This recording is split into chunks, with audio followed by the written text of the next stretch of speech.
There is only one constant in the universe. If Congress is working on weekends, cling fast to your fucking valuables. These pricks don't put on pants without the promise of a six-figure payday. And sure enough, after the Harridan in the House, Nancy Lugosi, pushed through a red flag law, the Senate saw fit to set aside funds for it, which, it's important to note, falls short of actually passing the fucking thing. But given that it's yours and my goddamn money, in theory being utilized for the abrogation of an inalienable right, yeah, how to put this, fuck off and hold a bake sale, bitch. But it isn't the law itself I want to react to here. I feel a fair few members of the YouTube commentariat are missing the forest for the trees by focusing on the red flag law exclusively. The Democrats in the glass house gave the obliviati and conservative quarters one of the finest gifts we've had since T-Rump first rode onto the scene. As we continue the long, thankless purge of the mono-party pissants in our midst, they once again pushed a vote that gave us their goddamn names. I know, you're shocked. Who ever heard of a Senate stabbing anyone in the back? Romney's about as surprising as a sunrise and nowhere near as fucking bright, for the record. Ditto for Toomey and Coons, which sounds like the name of the shittiest buddy cop film ever made. At least 3 of them are Democrats, which by itself would be no surprise, save that you wouldn't glean that fact from their campaign advertisements. Joe Manchin, Mr. Moderate himself, followed by my personal favorites, Kirsten Sinema, as in Stop Simping 4, and Chairman Mark Kelly, 2 Arizona Dems who ran as anything but, neither putting the word Democrat anywhere near their TV ads or campaign signs, and both insisting they'd, quote, voted for Republican candidates in recent elections as evidence of their bipartisan bona fides. Gorsh!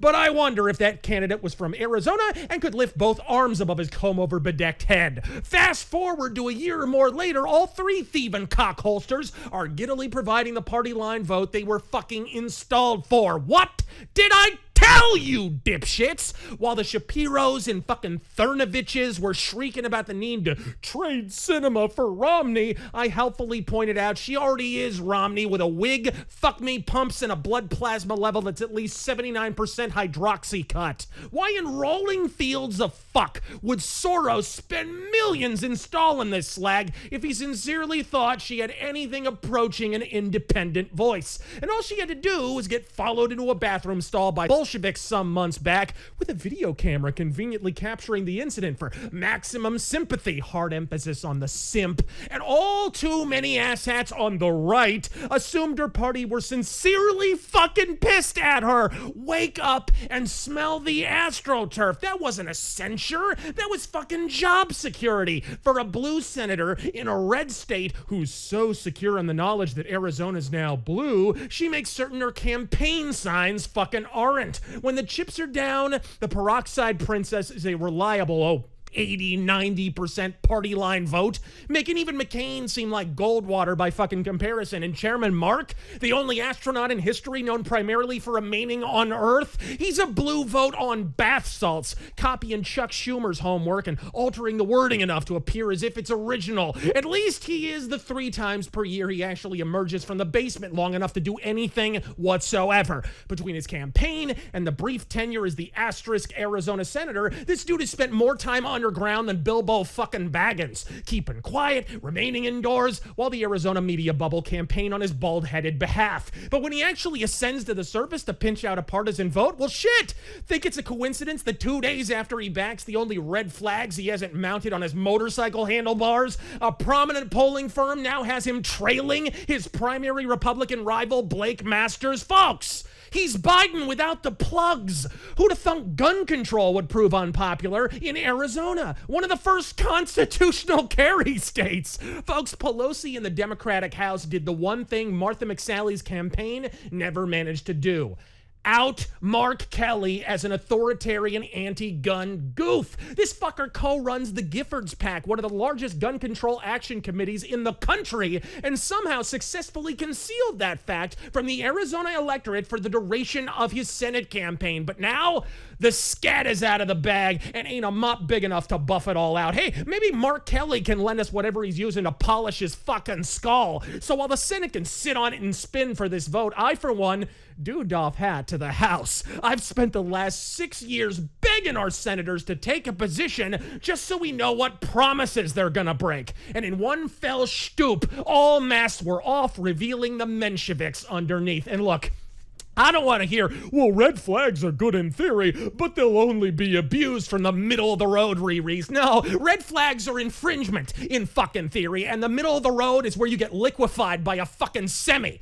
In a perfect world, we went to the wall with these wank shafts in the 90s. The 1994 assault weapons ban worked so well, it gave us Kip Kinkle and Columbine within 4 years of its fucking passage. We exchanged liberty for security and didn't even receive the promised fucking security. And now the same shitfucks that funneled funds to the BLM rioters who burned our cities down and looted our businesses while the police, backed by unions they support, stood idly and did dick want to crawl about how red flags would prevent a fucking tragedy? What about the literal red flags Antifa and fucking BLM were waving while they lit our cities ablaze, having organized and funded their efforts with your fucking donations, Dick Shaft? You can have my guns when you come for them, and even then, the best I can do is one bullet. So when they ask if we could just have a tiny bit of common sense gun control, remember their idea of common sense was bailing BLM rioters out of prison after they killed 35 people in a month, leaving you to defend your own damn self. The short answer is no. The long answer is fuck no. But the game of totalitarian whack-a-mole has momentarily reset, and every head has emerged from its hidey hole. So take fucking roll call and use these names as your guide to midterm the merry fuck out of these sentient skid marks. Mitt Romney, Utah. Chris Murphy and Richard Blumenthal, Connecticut. John Cornyn, Texas. Tom Tillis, North Carolina. Roy Blunt, Missouri. Cory Booker, New Jersey. Richard Burr, North Carolina. Bill Cassidy, Louisiana. Angus King and Susan Collins, Maine. Chris Coons, Delaware. Lindsey Graham, a very roomy closet somewhere in South Carolina. Martin Heinrich, New Mexico. Rob Portman, Ohio. Debbie Stabenow, Michigan. Pat Toomey, Pennsylvania. Joe Manchin, West Virginia. And finally,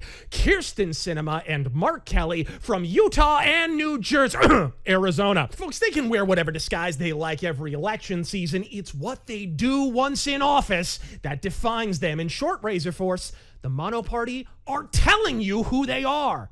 Fucking believe them! And before fear coruscates down your body, before sweat rolls down your brow and piss rolls down your leg, before you go bitching and belly aching about how your vote won't even matter because the election won't be real, well, Chicken Little, even if we ignore all the election laws tightened up in the aftermath of the, most secure election ever, if you listen to a solitary thing I've said since 2020, you know that even an elaborate fraud apparatus can only function if the election is already within the margin of fucking fraud. So reel back and blow out their electoral O-ring, because the real world is not the black pill portion of Twitter, where crybaby bitches with one-piece avatars, full diapers, and Asperger's medication scripts sob into their Fed flakes about how they wish we would all just 1776 already. Yeah, sweet cheeks, and I wish you would 1349 already. In the immortal words of a rock and roll catfish, you can't always get what you want. Vote them all out, assholes, but then move the fuck on. Because as I've said 7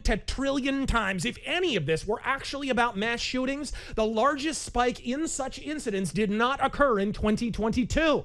It happened in 2021, but the media said not a mumbling word about it because Biden couldn't benefit at the time. But with inflation higher than his sun and the Dow Jones doing the backstroke at the base of the Mariana Trench, an oven-fresh distraction is precisely what's on the menu, and what could be more appetizing than a fruitless push to infringe a fucking right? Just wind them up and watch Twitter devolve in a monozygotic thunderdome. If socialistic media were real life, Movie Knob flapping his flab about firearm seizures this week because it's worse than the Wild West for tens of likes and half as many YouTube views would actually affect a solitary fucking thing. If I want to watch a movie Bob seizure, I'll hide your insulin. 4 words, Jabba the Hack.